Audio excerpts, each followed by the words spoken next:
హోంమంత్రి గారు వస్తే పరిష్కారం కావాల్సినటువంటి సమస్యల్ని పక్కన పెట్టి జగన్మోహన్ రెడ్డి గారి ప్యాలెస్ గురించి అని అడిగాడంట. వీళ్ళు చెప్పారంట ఆయనకి బెంగళూరులో పాలసీలు ఉన్నాయండి, తాడేపల్లిలో పాలసీ ఉందండి, హైదరాబాద్లో ప్యాలెస్ ఉందండి, పులివెందుల్లో ప్యాలెస్లు ఉన్నాయండి. మేము అనుకుంటున్నాం అమిత్ షా గారు ఇవన్నీ అడిగాడని మేము అనుకోవట్లా. వీళ్ళు రాయటం మాత్రం ప్రచారం ఏ సందు దొరికినా జగన్మోహన్ రెడ్డి గారి మీద బురద జల్లుదాం. నా చిన్నప్పుడు ఒక కథ ఉండేది, ఆవు కథ అని. ఏ వ్యాసం అని చెప్పినా ఆ గురువు గారు ఆవు కథ రాసేవాడు.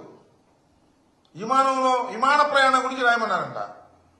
విమాన ప్రయాణం చేస్తున్నాను, కిటికీ పక్క నుంచి కిందకు చూశాను, ఆవు కనపడింది, ఆవు తెల్లగా ఉన్నాను, ఆవు పాలించను. ఈ రకంగా ఆవు కథలాగా జగన్మోహన్ రెడ్డి గారి మీద బురద జల్లేటటువంటి కార్యక్రమాలు చేసేటటువంటి పద్ధతుల్లోనే ఇవాళ అమిత్ షా గారు లాంటి వ్యక్తి వస్తే, హోంమంత్రి వస్తే, ఆ సమస్యల పరిష్కారం కోసం కాకోకుండా, రాష్ట్ర సమస్యల పరిష్కారం కోసం కాకోకుండా జగన్మోహన్ రెడ్డి గారి మీద బురద జల్లేటటువంటి రాతలు రాయటం కోసం ఉపయోగించుకున్నారు అనేది నా అంశం. ఇక్కడ రెండో అంశం ఏంటంటే, అయ్యా చంద్రబాబు నాయుడు గారు మీరు అమిత్ షా గారిని తీసుకెళ్లారు, బాగానే ఉంది.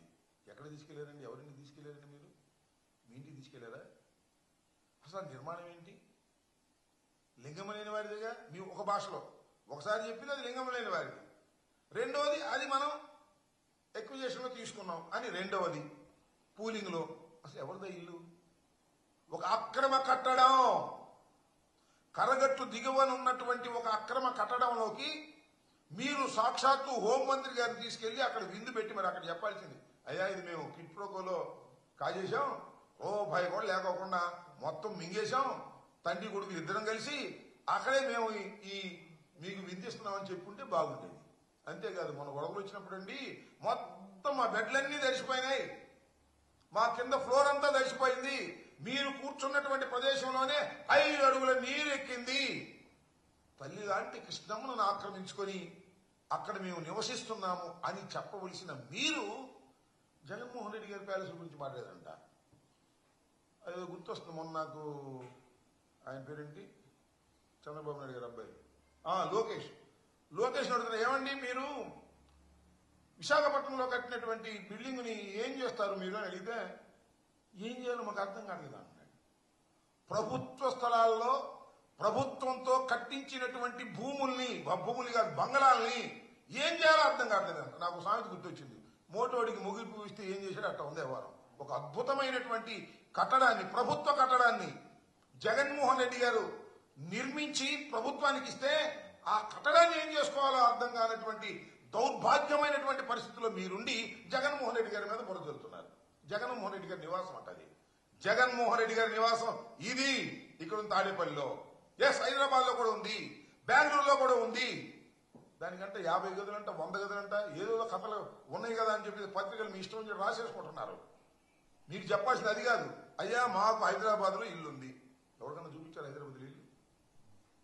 ఇంతవరకు చంద్రబాబు నాయుడు గారు ఇల్లు కట్టుకున్న ఇల్లు హైదరాబాద్ లో ఎవరికైనా చూపించారా? జగన్మోహన్ రెడ్డి గారు తాడేపల్లిలో ఇల్లు కట్టుకున్నారు, వస్తున్నారు జనం, తండోపతండాలుగా వస్తున్నారు, వెళ్తున్నారు. ఇవాళే కాదు, ప్రారంభించిన రోజు కూడా వందలాది మంది కార్యకర్తలను పిలిచి ఇక్కడ ప్రారంభోత్సవం చేశాం. ఏమండి చంద్రబాబు నాయుడు గారు హైదరాబాద్ లో మీరు ఇల్లు కట్టుకున్నారు కదా, ఎవరికన్నా భోజనం పెట్టారండి హైదరాబాద్ లో ఇంటికి పిలిచి? అసలు హైదరాబాద్ ఇల్లు ఏంటో చూపించారా? హైదరాబాద్ లో ఎంత విలాసవంతమైనటువంటి రాష్ట్రమైనటువంటి ఇల్లు కట్టుకుని మీరు దాన్ని ఇవాళ జగన్మోహన్ రెడ్డి గారిని విమర్శిస్తున్నారు.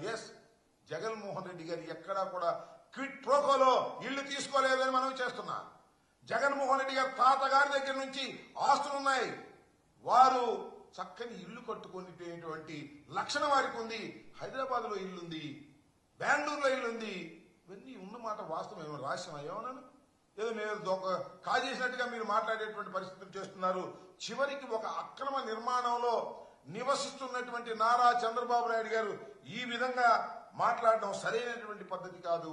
లింగం లేని వారి ఆస్తిని క్విట్ ప్రోకోలో కొట్టేసినటువంటి మీరు ఇవాళ జగన్మోహన్ రెడ్డి గారి గురించి మాట్లాడడం అనేది సమంజసమైనటువంటి అంశం కాదని కూడా ఈ సందర్భంగా నేను చెప్పదలుచుకున్నాను. విశాఖ ప్లాంట్ గురించి మాట్లాడవలసిన మీరు విశాఖ ప్లాంట్ గురించి మాట్లాడరు, దాన్ని పరిష్కారం చేయరు.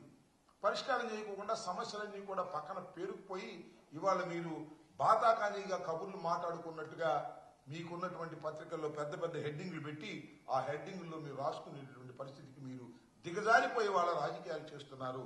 హోంమంత్రి వస్తే సమస్యల పరిష్కారానికి ప్రయత్నం చేయకోకుండా జగన్మోహన్ రెడ్డి గారి మీద బురదలేటటువంటి కార్యక్రమాలు చేస్తున్నారు. Please subscribe Telugu politics.